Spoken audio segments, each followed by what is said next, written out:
All right, welcome back to Everyone Needs an Aquarius. We are back. Man, how was your weekend, Dom? Let's start there. We were recording a day late, but it's all good. How was Uh, your days? yeah, and that's because I had a work engagement. Yep. And, Explain that for the people. You ain't got it. You tell them. just had a work dinner, and work has just been very crazy. And then we With the have, storm. the storm happening. Then we got a COO finally. The company, I guess, allegedly has never had a COO. What? So yeah, so that's exciting. Like I know people are nervous about it, but I was like, I'm excited just because it just adds an extra layer of order operations. And I feel like if you can build a connection with this person, it will really work in our favor because we experience a lot of issues like our operating systems. So yeah. So I just work there. Look, I don't. It ain't my company. Yeah. So me. Y'all need to share this podcast so our podcast can pop so we can quit our jobs. We can take it on the road. But my weekend it went by too fast. And I felt like I was like busy. Like Saturday, I was kind of like more kind of like to myself. But then Mhm. Sunday, I had to muster up the energy because we went to this day party called Hot Water Cornbread. And it was like a Freaknik theme, and Luke was performing. Baby, Uncle Lou? Uncle Luke was performing. Oh, And let me tell you something. I always say, oh, I would love to see Luke, go to a concert or whatever. Yeah, I couldn't hang. It was oh, word? I could not hang. I was tired. Like I had got a plate of like oxtail and like rice and beans and plantains. And it was a big ass plate for $30. Okay, look, your girl got the itis, and then I had a drink, which I don't typically drink Sunday through Thursday, and so baby, that clock was at 6:30, and I was like, "What time is he coming out?" Because the party's from 1 to 9. What They time is was like, it? "Oh, he gonna come out like close to the 8," and I looked, again 6:30. I said, "Y'all, it is time for me to go. I am tired. I'm over it." And I left. And my friends they kind of follow suit too, because we have been there for so long. And I was like, why did we go so early if it was over at 9? I get it, like all of us have to work the next day. But I was like, 9 o'clock, you leaving somewhere, you can still get a pretty decent sleep. But I also like to leave because I want to beat the crowd in traffic. Right. Nigga, I got home.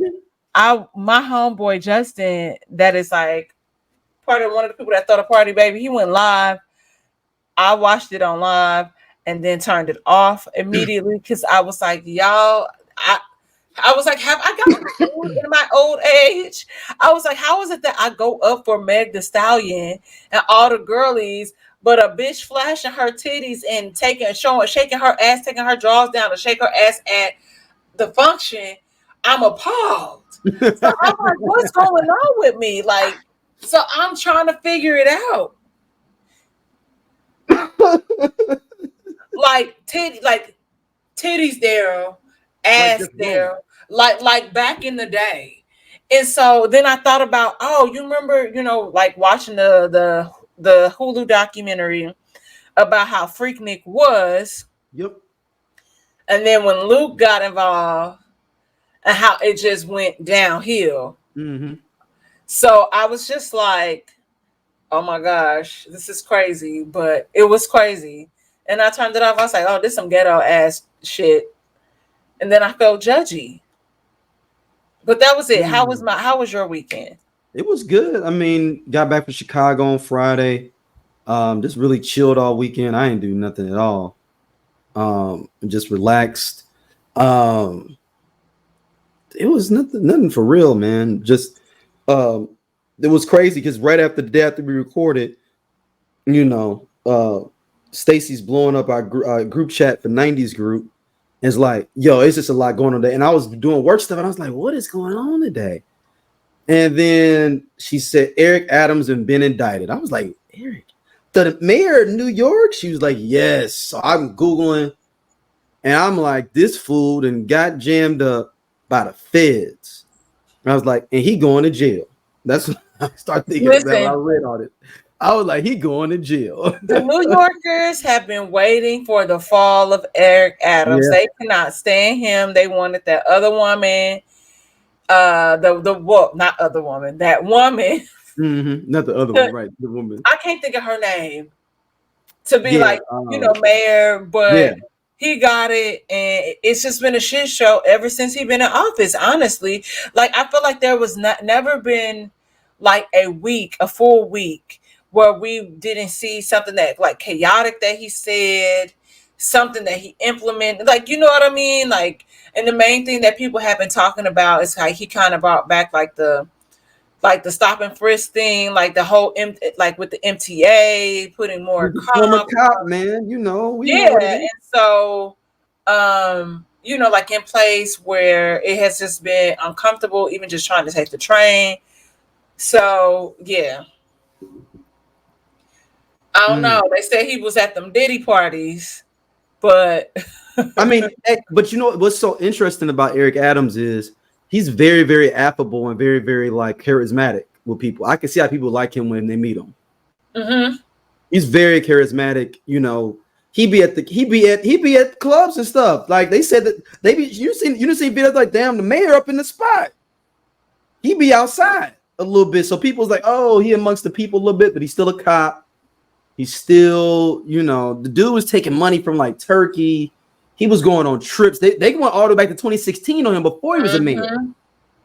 Going out of town with what they said with his partner. So it's another lady trying to trick off like, you want to go to Sri Lanka and stuff real quick. You know, I'm a boss over there. You know, I got some people I deal with. I got a couple of meetings. You know, that's me, dog. You want to roll over? I got a couple of meetings. You only a councilman. How you got meetings in Sri Lanka? I mean, when you a councilman in New York and you doing it, baby girl, you gotta roll with it. And you're like, I'm going. I want to go. Come on, let's go.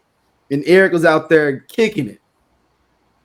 And that is funny. But he's jammed up, man. And he's probably gonna go to jail.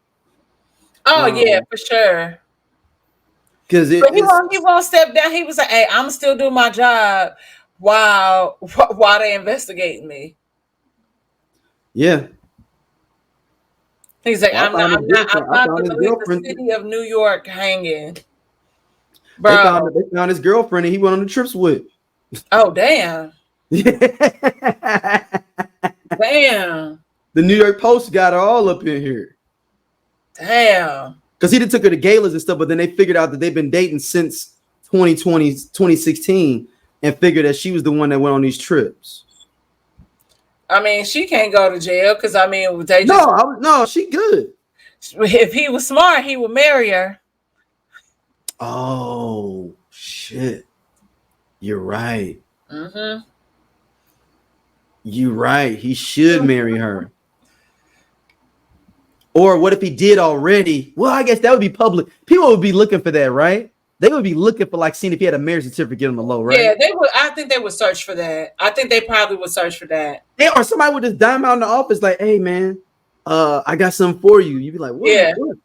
Hey, the mayor came up here and got married. What? I'm gonna send me a picture. Mm-hmm. I'm gonna send it to TMZ and get 20 grand. The mayor in New York secretly gets married. Yeah. You know, because somebody in the office will have to file that, because you have to, when you get married, you have to go down there and do, even if you get married somewhere, you still have to go to the city hall and still raise your hand and say everything. Yep. So somebody would know. Yeah, no, for sure. But I guess if he's the mayor, he could just be like, "Hey man, let's stamp this real quick." Yeah. I mean, that could potentially happen. And then just kind of go on the radar. But I feel like if he did, it would have been out by now. But if he was smart, he would do it real quick. Yeah. Because you saying because they're gonna make her testify, right? Yep. They're gonna subpoena the fuck out of her. And he ain't even stepped down. He said, "No, I'm staying here. I'm fighting. We doing it." I'm like, okay. Yeah. I've only seen Murder Inc. get off of federal charges. Now it's on a technicality. Everybody else I see. Well, my uncle got subpoenaed for that. Huh? For Murder Inc.? Mm-hmm. What? For like, okay. I mean, I'm not. Because he represented Ja Rule in a case when he was going like suing like TVT or something. Yeah. So he represented him. And so during that time and all of that shit, like, because basically it was something that 50 Cent said that made them kind of go after Murder Inc. Like, that's where it stems from. Because he was like, 50 Cent is a rat. He is snitch or whatever. Blah, blah, blah, blah, blah. But that's how Murder Inc. got caught. And my uncle got subpoenaed for that. Wow. Because your uncle's an attorney, right? Mm-hmm. So he represented Ja Rule at one point. Mm-hmm. Oh, wow. Dang. Okay. So, yeah, but they got out of that. That was this all this stuff, Supreme McGriff and all that stuff. And that's the only people I know that got out of federal case. Maybe John Gotti did once or something. Maybe some other random people.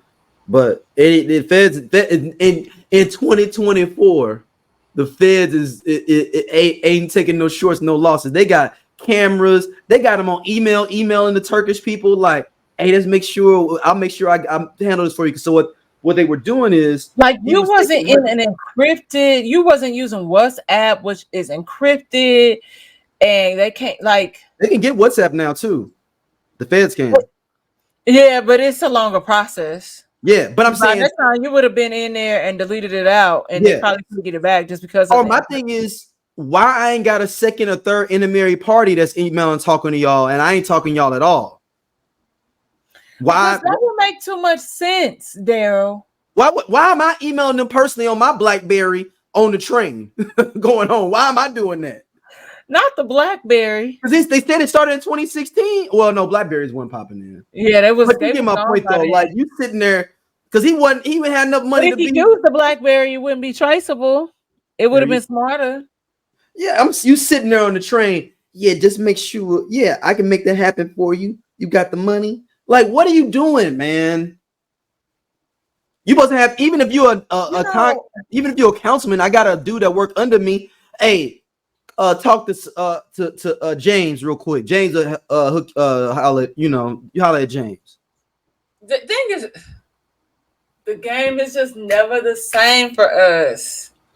Listen, them white folks they get caught up, but it's different. No, this is egregious. No, it's not different. You got Illinois had 2 or 3 governors in a row get locked up, and they was all white. Hey, one of them was a freaky motherfucker.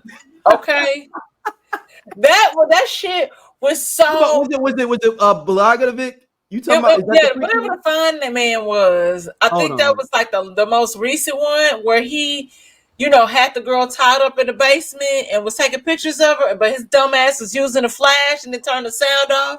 And that's how he got caught up. Okay, so for the last 10. Oh wait, was that Missouri? No, that might have been Missouri. That was Missouri. Yeah, that's that was Missouri. Yeah, hold on. Yeah, because he just resigned. He didn't get he was able to get around it somehow. But because he wasn't even living in Jeff City. Guyton's. Yeah. They got him on something because I thought he was Central West End. It was in the Central West End. Yeah, he was at his house. Yeah. Eric Guyton's. He only served, man, he didn't even serve nothing but a year and a half. That's why I was like, he went to jail. He served a year and a half from 2017 to 2018. So what did they ultimately get him on? Hold on, I'm pulling up now. Here we go. They got him on investigative report. KMOV started this up. Publicly disclosed he had engaged in an extramental affair with his hairstylist, identified only as KS, in 2015. He and his wife issued a statement in which acknowledged the affair and called it a deeply personal mistake. They dealt with this together and privately. But then they continued. KMOV played a recording made by the hairstylist, then husband, in which she said that Guyton's invited her to his home where she had consented to having her hands taped to exercise rings above her head while she was undressed, after which she was blindfolded. In the recording, the hairstyles add that she was blindfolded. Grimes took pictures of her without her consent and threatened to share them if she ever went public with the affair. There you go. She alleges Guidance told her, "You're not going to mention my name. Don't even mention my name to anybody at all, because if you do, I'm going to take these pictures and put them out there."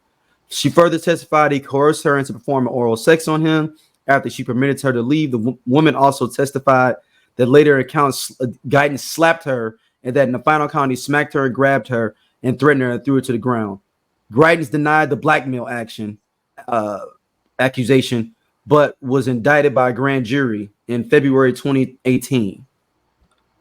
Yeah, that's how I was like, it wasn't no fraud, like sneaky shit. It was some sex shit. Yeah.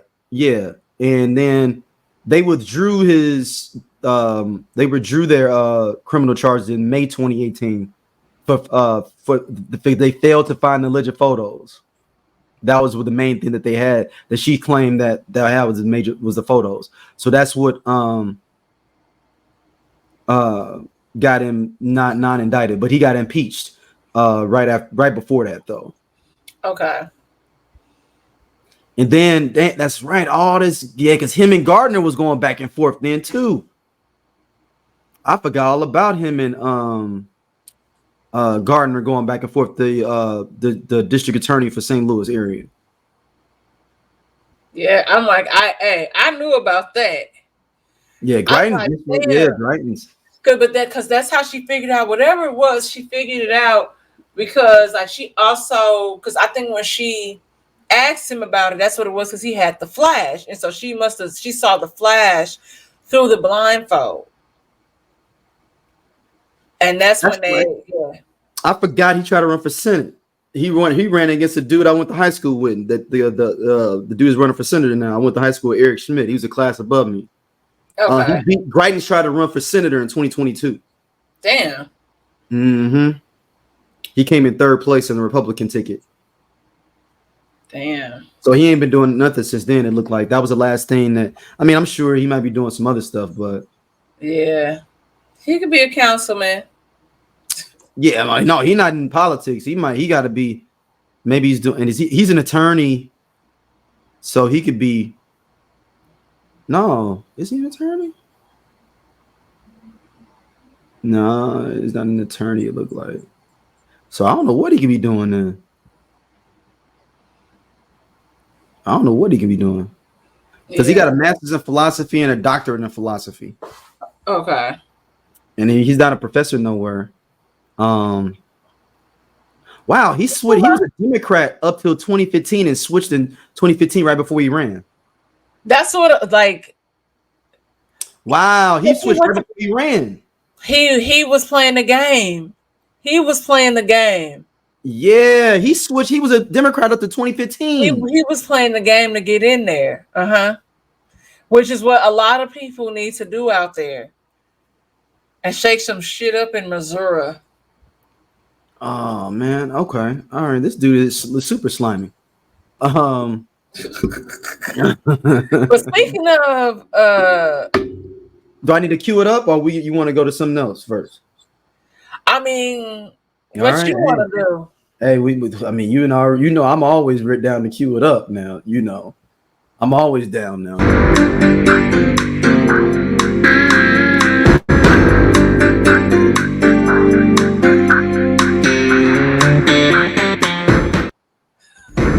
Robin Diddy, it y'all always crack me up.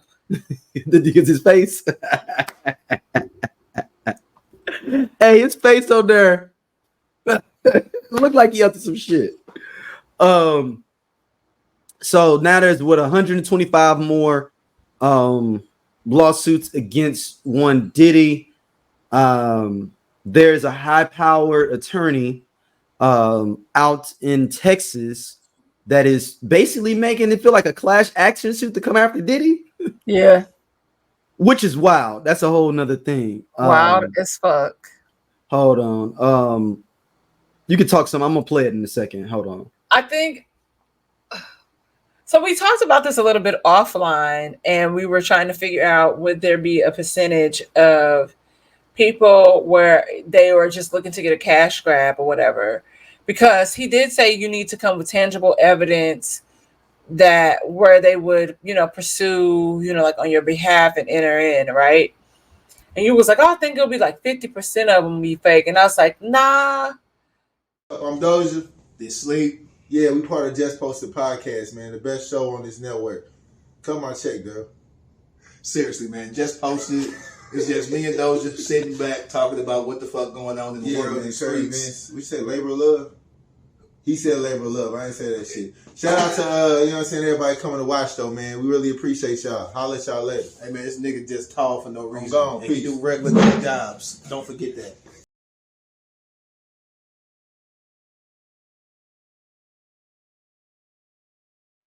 I think it'll be somewhere between like maybe 10 to 20 that could potentially not be real. I think it's more than 50%. I changed my mind. I think it's gonna be like 70% are gonna be fake. Really? Dude, before this, I was listening to LeVar Walker. He called the line pranking them and went through the process of like acting like he was claiming something. Well then, so they still have to, they're just not gonna take the case because of hearsay. Right. But I'm saying how many calls of those calls going to this hotline? I'm saying 70-80% are gonna be fake. Oh yeah, I mean yeah. I thought you meant like that would actually go. Like, oh no, not. I mean he's an attorney. Okay, he ain't no fool. Yeah. All right, I'm gonna play That's it. Funny he had a press conference. The name of the lawyer. Hold on, let me get the lawyer's name real quick.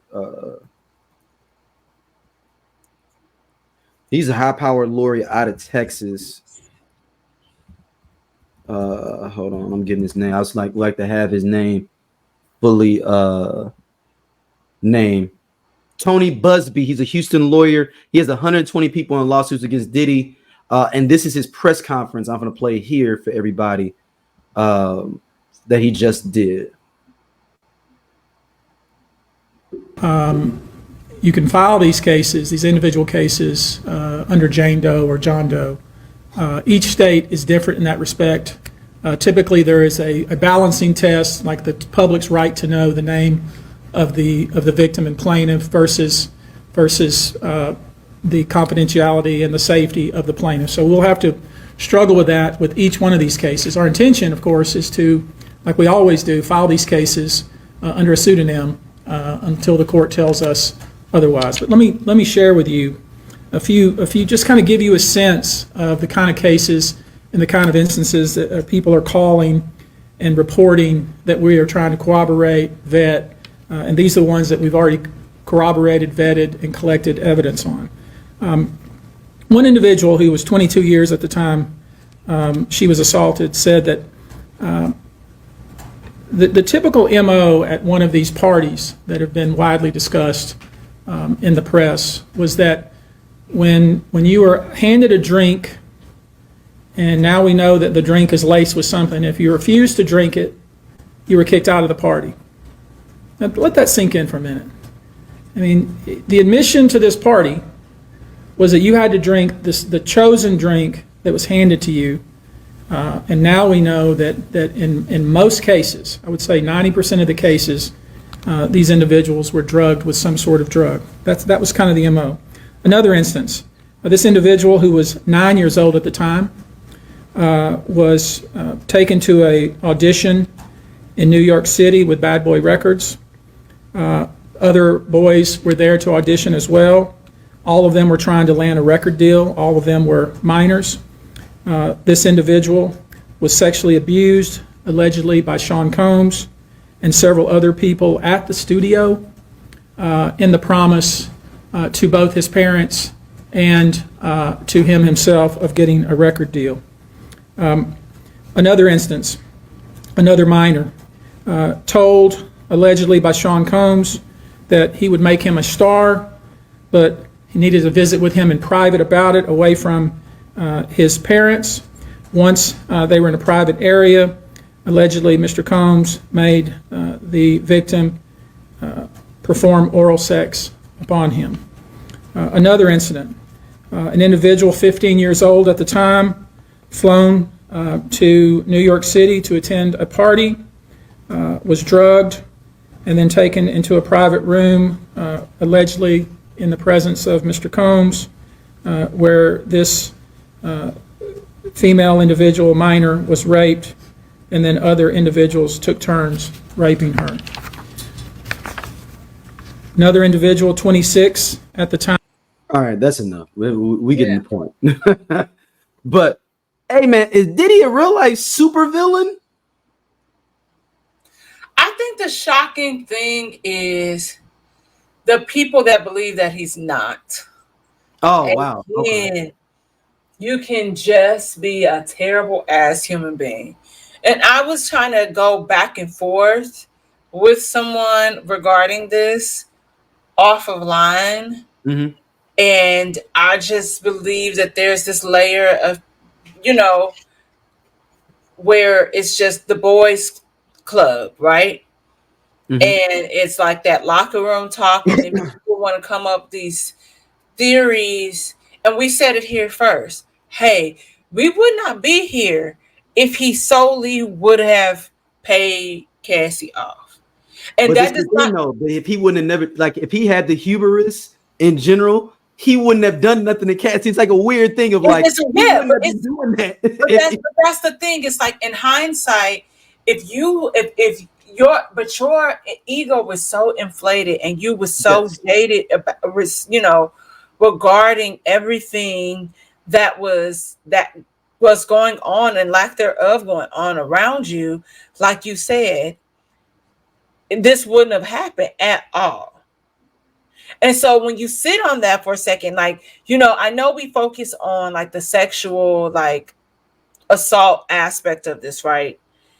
And I told you, I said, I think that might be a little bit of a place where that could be an issue for the prosecution, right? Mm-hmm. But everything else, I was like, we haven't even really dived deep into like the racketeering charge, the guns, all of that. Like you have security number, like the serial number scraped off of guns and all of that alone, depending on where you are, that's like a minimum of like 5 years per weapon.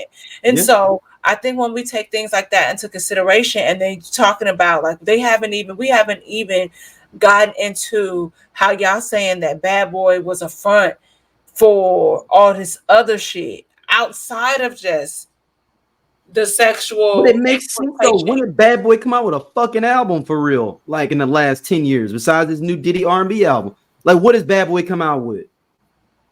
Exactly. Nothing. So I didn't even know Bad Boy still existed until this new album he came out with. Yeah, I had a homeboy that used to work for Bad Boy back in the day. Like when I first moved to like what time are we talking about? Dirty Money time? Yeah. Right. That was actual group. I'm talking about since Dirty Money, what, French Montana maybe? And I don't even know if he's still associated with Bad Boy necessarily. Yeah, I'm not sure what that is either, but it's like ultimately, so I was like trying to explain that. I was like, I think people are focusing on this one part.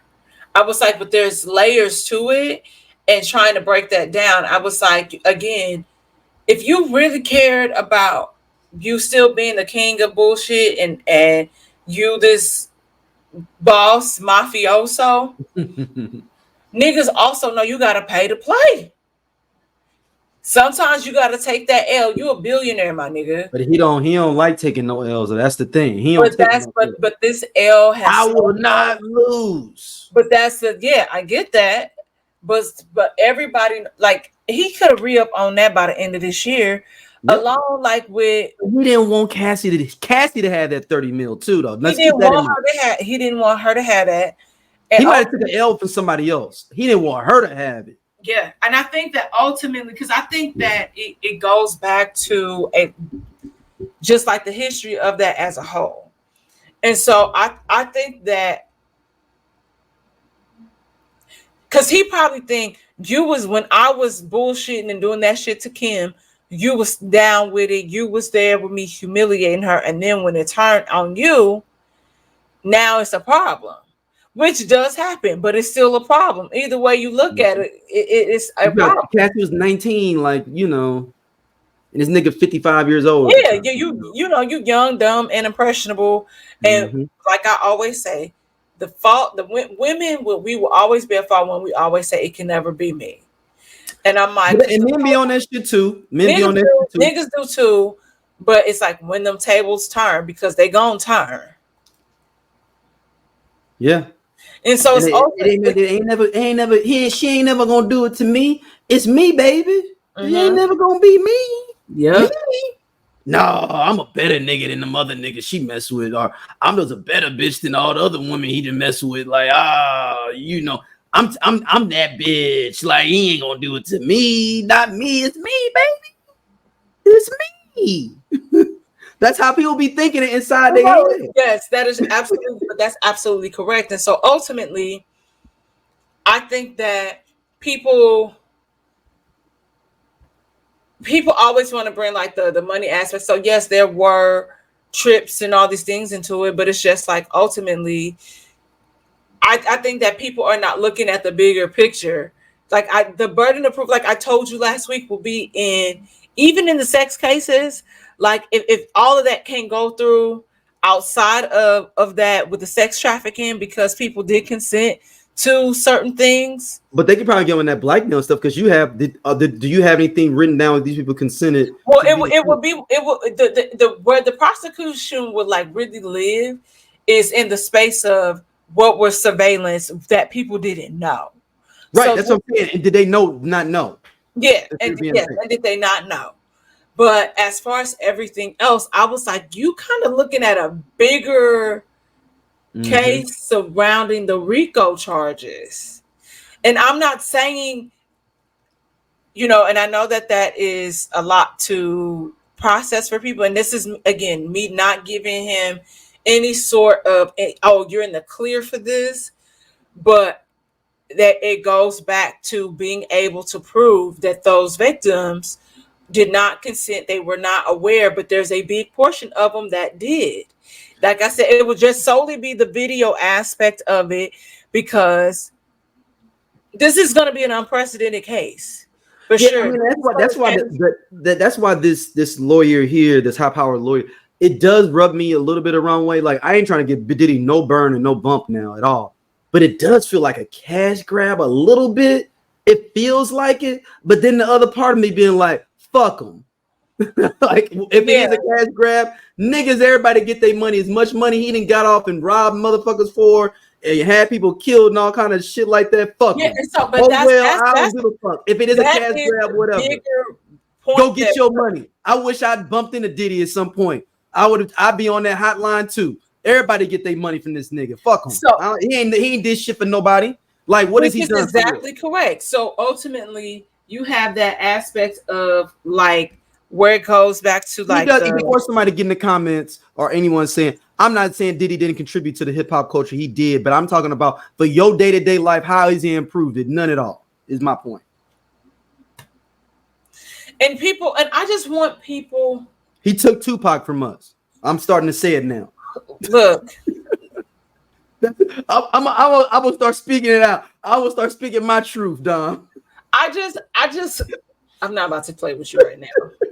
But ultimately, I would say that, I think people are forgetting about all the other aspects of this case. Like, they're solely focusing on, he had 1,000 bottles of baby oil. When was it illegal to own that? No, I said no. Yes, that is for shits and giggles for the internet, and that's just to let you know, like, what he really had going off on at these freak offs. People are focusing solely on the freak offs as if there are not other charges that are even just as big. Yeah. Than that alone. We could talk about the intimidation. I was like, but I'm interested to see what they're talking about regarding this RICO charge, because so far we only know about the situation with the gun. That Cassie's case said that he had somebody's car blown up.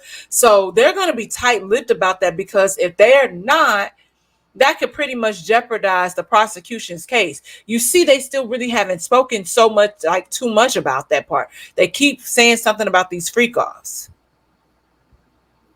There's something else that's bigger there.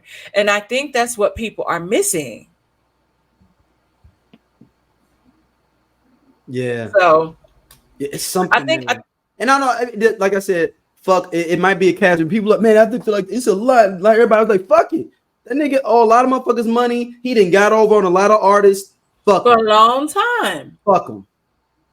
That's the way I look at it. He got over on a lot of people. And I ain't even talking about the deviant stuff. I'm talking about just financially got over on a lot of people. Fuck Yeah. him. Like, Yeah. hey, man, you know, it is what it is for you, man. And I think people have to realize, like, one of the things that somebody like that we spoke about was Diddy and his sexual identity.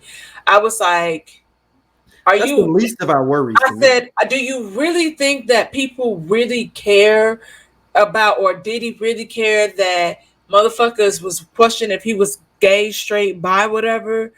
And then it goes back to that conversation of surrounding the Black community.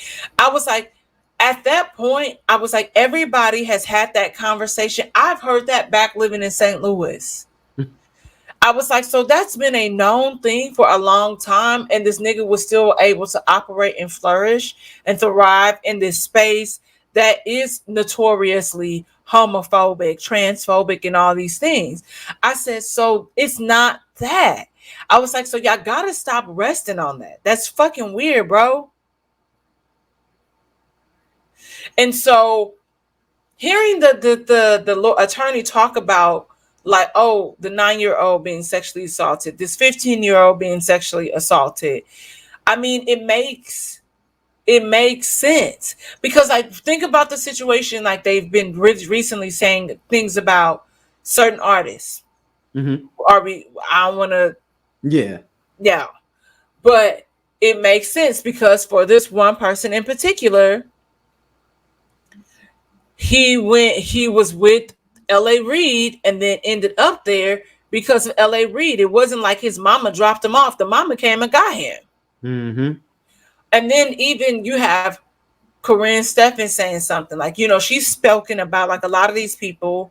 Yeah, but my thing is, I don't know if I honestly, I don't believe, but you know, she would have cash grabbed on that way earlier. But also, I think it was certain people that she probably felt comfortable speaking about. Point taken. Yeah. Yeah, it's a safety thing. Point taken. You know, when you think about a lot of stuff, people are like, well, why wasn't y'all saying nothing? I was like, if we're gonna be honest, if we just gonna solely focus on the freak offs and what was happening, I said Diddy has been talking about these freak offs publicly for a long time. There's so many interviews where he's spoken about it. He's spoken about it on the Breakfast Club. He's spoken about it on late night television. It wasn't even like it was VH1 or Howard Stern. It was like fucking Conan or Jimmy Kimmel shit. So I am just trying to get people to understand, like, it's bigger than it's gonna be interesting, you know, like just trying to see what happens, and it's definitely going to change the game. And you know, we talk about our project, you know, like all the time, and this is something that we have to closely watch, because that will be able to set the standard and the tone for XYZ. Because if there's something, even regarding the NDAs, if those get thrown out, oh, that's going to be a real big game changer for a lot of people. You're right. All right. Makes sense. And that's it. Move on. Your boy. I'm pulling you up to the front of the congregation, Dom. There's a documentary coming out about Chris Brown on his history of violence. We're bringing you to the front of the congregation as one of his staff members, legal counsel, sometime PR team, all around jack of trade for Chris Brown. You have the floor.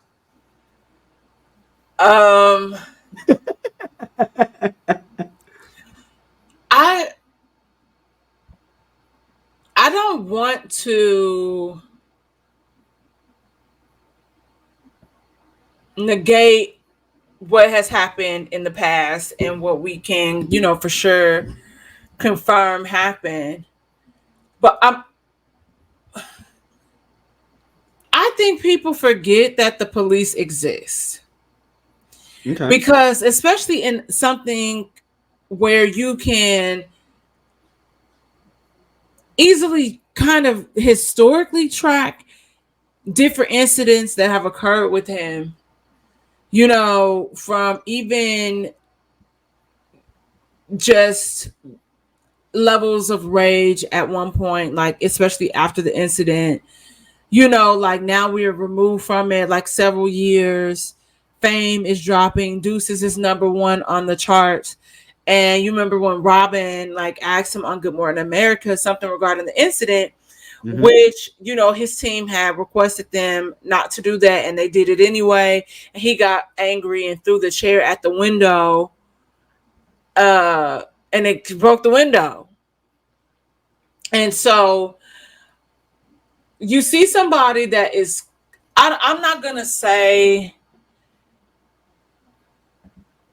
there's a level of accountability I think that people want Chris Brown to take, and that is the expectation because you're not perfect. You have done things, in the recent year. I don't know. It's been a while since he's been in like something like really domestic outside of that fight. It's been a while that was at the concert with the guys, right? But there's a level of accountability that like I think that is still kind of missing from Chris Brown. Just to a certain extent, right? And in being accountable and speaking up and advocating for yourself, I think that he is also he's an easy target. But also I feel like this is like late. It's so late. And I think that it's like, do you want money or do you want justice? And if justice is getting money for you, then great. But also, if you feel like this person is a menace to society, what is the harm in going to the cops? And this sounds like I'm capping for him, right? It does. But it's not. But it's like, I'm just trying to, when we talk about all of that stuff, even we've said it on here. When we talk about Trey Songz, I was like, I am just trying to understand what's happening. And I know that it's the same thing when we talk about rape and people going to, it takes time and you trying to process what's happening. But, like I know we have this idea, especially as Black people, like going to the cops, you don't go to the cops, like we're conditioned like that. But this person is a monster. You're saying that they're a monster. We know Trey Songz to be a monster. Like so many women have the same story. When is somebody gonna go to the cops? I mean, you could say this. You could say the same thing with Diddy though too. Like, why didn't they? They're not equal. No. Diddy has way more power. No. But some people, but Diddy, I'm assuming in a lot of ways, some people did try to go, and then they found out, oh no, this is bad boy. And now you got to think that some of them girls let's keep it for real. I mean, no disrespect to these young ladies, but the girls that's dealing with Chris Brown and Trey Songz, majority of them aren't the smartest tools in the tool shit. Okay, that's fair. Because I literally, I'm sorry. I sent it in the group chat. I'm just saying they're not the smartest young ladies in the tool shit. They ain't sitting there with no degree, no bachelor's and master's degrees from nowhere, credible. I ain't talking about no University of Phoenix. No disrespect, nobody University of Phoenix, but y'all know what I mean. Right. And so I put this in the group chat, and my cousin, he was like, yeah, I saw this. I was like, I said, I don't know what to say, but if we're being honest, hella people have felt that boy too, SMH, and the court should have made him go to therapy instead of picking up trash, but that would make too much sense. But he's at the age now where he's got to be accountable, but I feel like he be trying to stay out the way, but it's always something. And then my cousin said, it's that very last part. If he messed up, he needs to be held accountable, but I always have raised the eyebrow at a documentary instead of a trial. Are we looking for justice or profit or both? And so it's kind of tricky, because it's also, it goes back to what we said earlier. It ain't me. That ain't gonna happen to me. He not gonna do that to me. Good point. There's certain people, I mean, so it's like, okay, so for example, it's not a good example, but it's an example. So when it took 1 or 2 times to be in a situation, in a space like out here at a club, and the game comes in and then chaos erupts, right? There's fighting, all these different things. So I got in my mind, I created the habit of, this could potentially be a very dangerous situation. Anytime this nigga walks into an establishment that I'm at, I don't care if it's a McDonald's, I'm fucking leaving. And every time after that, when he came to the club, me and my homegirls packed it up. And also one of those times we almost got trampled in one of those fights, but that's also contributed to it. But we packed it up and we left. Suge Knight came up in somewhere, I'm fucking leaving. Because I know that chaos is going to erupt because it's fucking Suge Knight. He's just one of them type of cats. It's just that energy they bring is gonna bring that kind of. Now so I just wouldn't risk putting myself in harm's way because somebody said I was pretty and you might want to fuck on me. I'm not doing that. But you gotta think there's so many people that just want that just want to be. What is it? Oh, the old like spiritual. I just want to touch the cloth of Jesus. You know, that's how people feel. I just want to touch the hymn around the hymn. That's it. The hymn. Yeah, like they just want to touch the hymn of Chris Brown, and it'll just maybe get them a little bit closer, just for the moment, to feel like they somebody. And then I also, like, I sent you a clip where they found the girl, and then it was just like her kind of thing. You know, like sending him voice notes and stuff afterwards. So it's like, what is it? And so it's just really interesting. Chris got a fault. He got to change. You know what? I'm bringing it up right now. Hold on. Stop the presses. He needs new friends. And I said it on the phone with Dom. Look, I'm saying it out and now before y'all take it out in the streets. Bobby Brown, Chris Brown, album together, tour, Meet the Browns. The Bobby Brown, Chris Brown tour, Meet the Browns. And I told you offline that it can't be Meet the Browns because Tyler Perry gonna sue. Nope, I looked it up. It's general. You know, for name of a tour is different. You can name a tour anything because that's general property. It's not. Okay.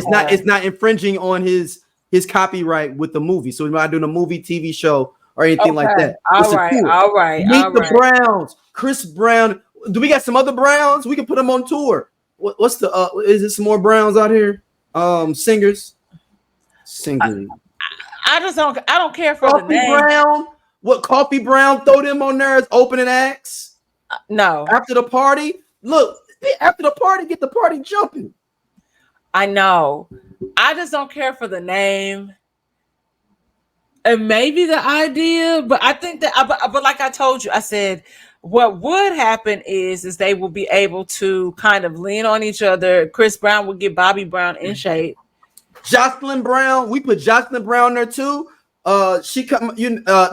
Look. I know y'all know. Somebody else's guy.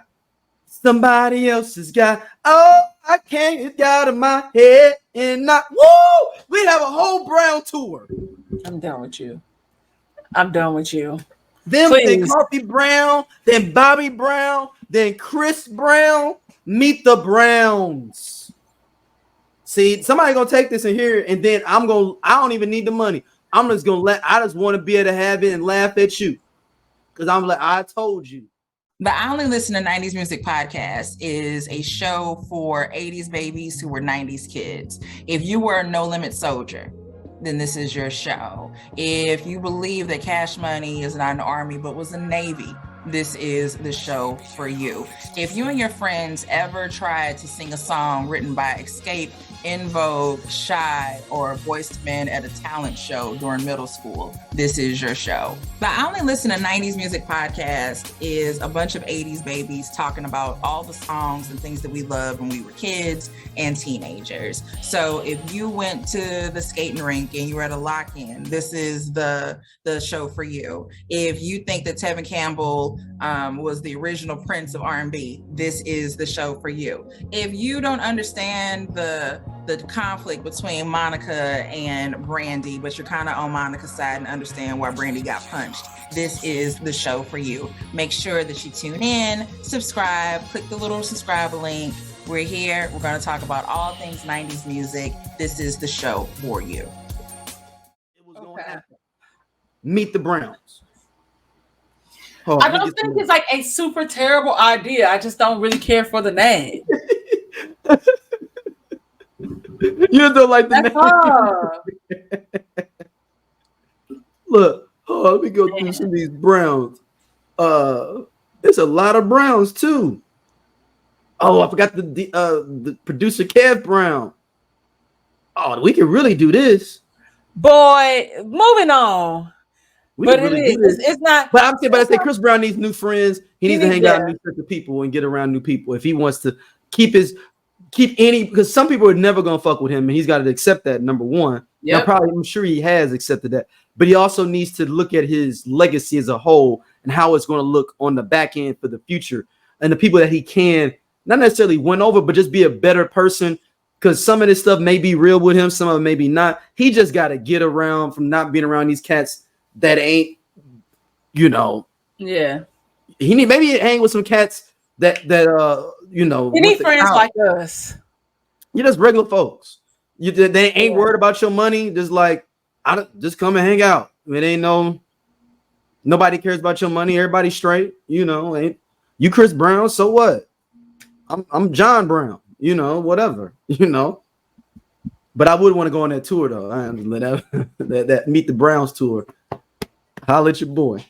Meet the Browns. All right. We had a passing away. The great John Amos passed away.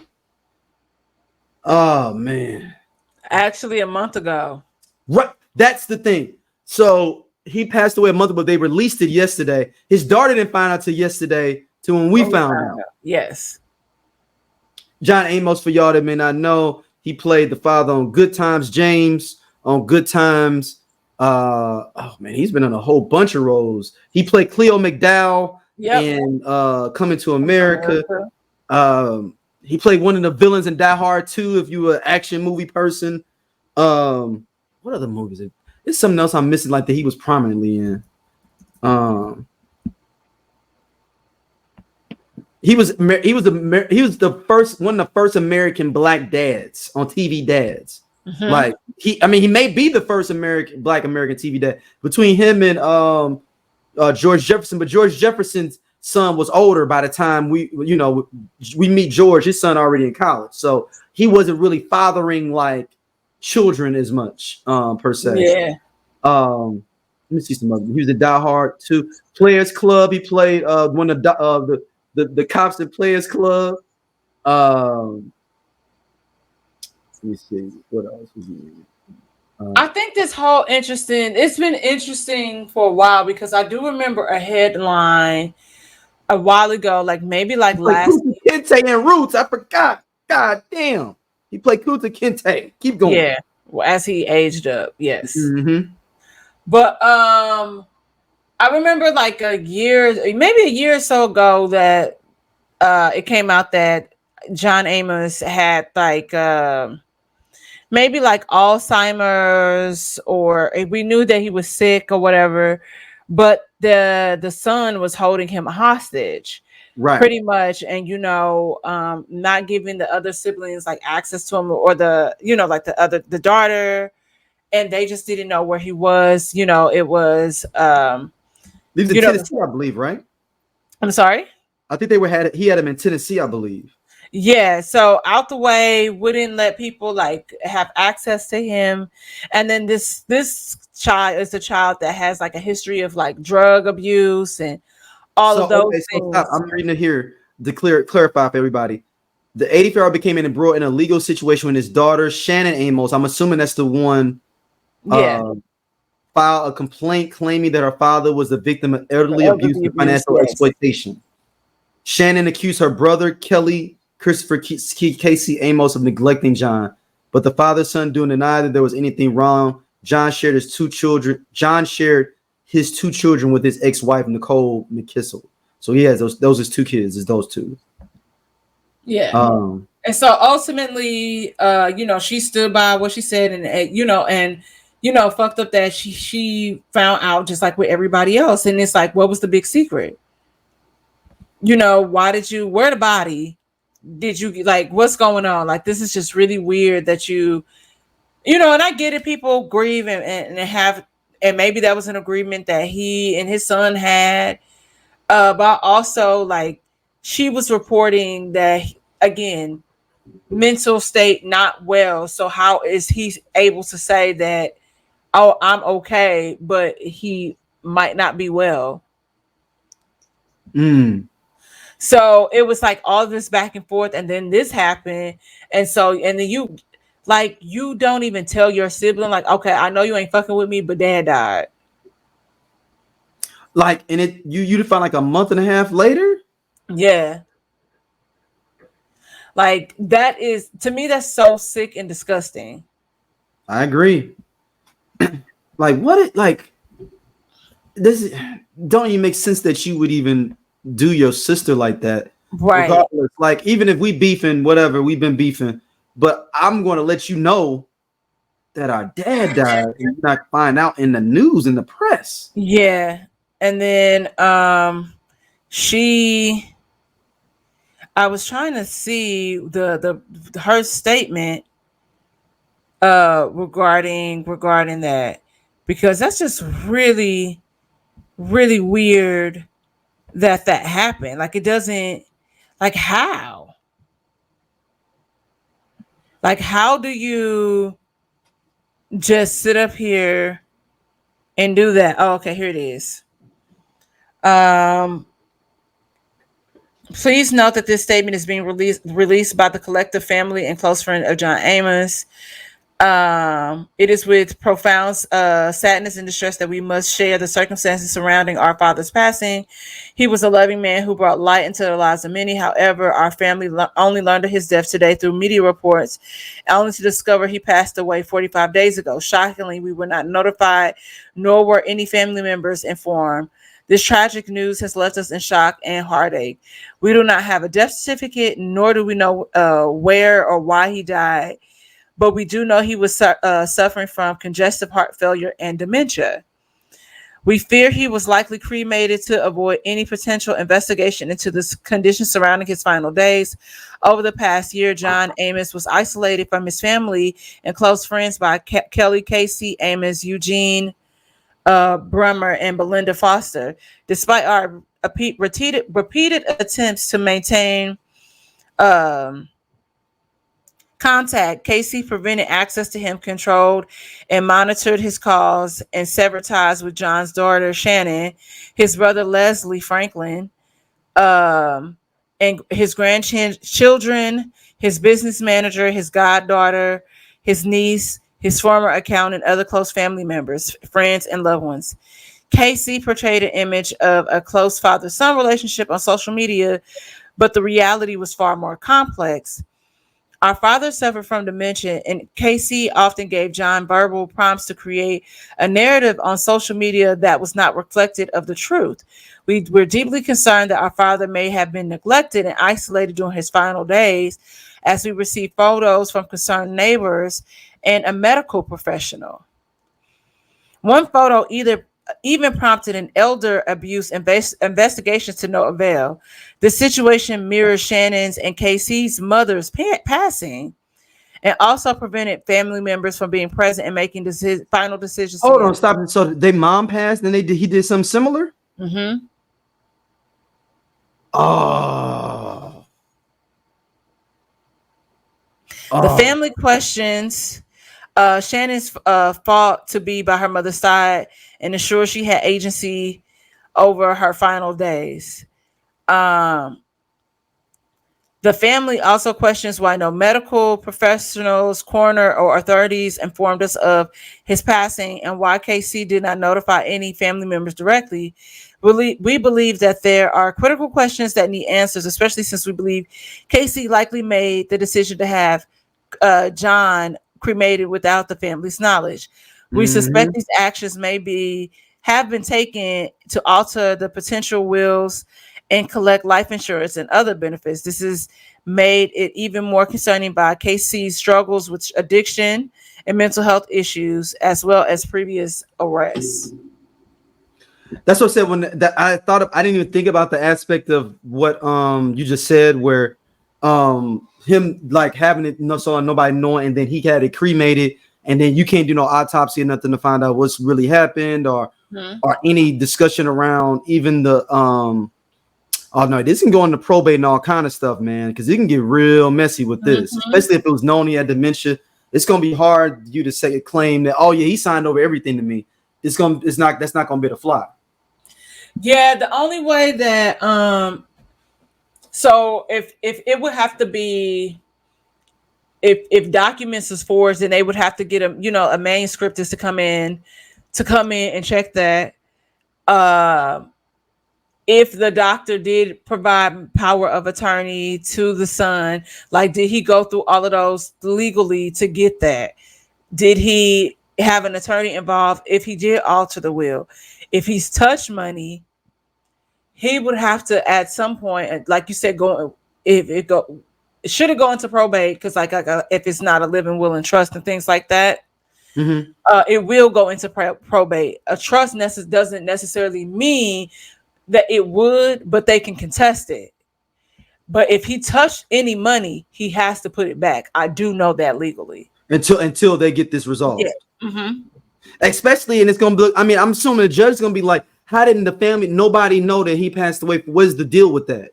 Yeah, I need to freeze all these. And I wonder if he couldn't even get the funds, period, because it was like, has all the remaining family members been notified? Yeah. So it could be that, and that could be why he released that information. Damn. Because he had to. Yep. It's definitely going to be interesting to see how that pans out. Yeah. Dang. This is sad, man, because John Amos gave us a lot as being, especially for the little bit, just maybe some people maybe in my generation look at, Bill Cosby, James Avery, Reginald Vaughn Johnson, kinda, depends. And my homeboy think he like the worst TV dad. Yeah, but I mean, but that's all Monday morning quarterbacking it. At the time, we was like, yo, Carl Winslow was the shit. Like, as kids. Like, it's looking back. You looking at all these episodes as a grown-ass person. But as a kid, you were like, you like, damn, this was an angry ass motherfucker. Yeah, but he was always there. That dude came home every night. And unless something happened to Eddie or one of them passionate episodes where he was going there with his thing on, it was like it's been a couple of them where he had like racism and gang members and all kind of stuff. And you're like, oh man, his daddy will go up in there with cats with straps and to fight for his kids. So I don't like people hating on Carl Winslow like that because that's all money more than quarterbacking it. But James Amos, for like that, the generation of cats right before us, they dude was James from Good Times. That was him. He was that guy. Of being that guy, of that strong father in the crib, making sure that they trying to scrape and survive, and he didn't leave his family. Yeah. He did what Florida he could. Evans, there's that conversation. Is she the worst mom in TV history? She probably is. But that's all money more than quarterbacking too. The same way we did with Carl Winslow. At the time, she was a sweet woman. We look at it now and see that she was toxic. Yes. Yeah. I agree with y'all, but we talking about the time period, what it meant in the time. Yeah, because my homeboy was like her and like Peggy Hill are like neck and neck. Yeah, because they always getting their kids into some shit or like over dramatizing it and getting James doing out there on some dummy missions for the kids. But I mean, that happens every day of the week, B. Like even in real families now. So Yeah. but man, rest in peace to James. Not James. I didn't call him James. John Amos. You know, the first black TV dad. A lot of people didn't even have no dad. They had James though. You know. Yeah. You know. So that's real. I don't even want to talk about the other topic, man, because I'm tired. Fine. That's fine. Me too. Where can people hit you up at? Hey, I finally hit 1,000 subscribers. I got 1,008.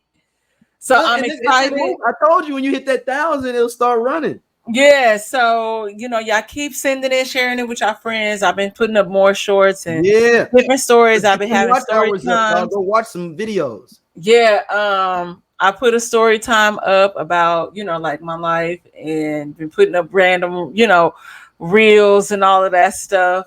And I've been using TikTok more. Hey, I put a TikTok up today about people driving off at the pump where you gotta go. Hey, I saw that. Niggas in the comments like, hey, I ain't done that shit. I've done it. I've been sleepy. I ain't been paying attention. I've done it before. Wow. I did it in high school. I did it. I can tell you what was that? It was the Amoco on Bell Fountain in 270. Because I was bumping that new DMX, and I just wanted to get back in the car so bad to be able to pump it, you know, to be able to drive doing my thing.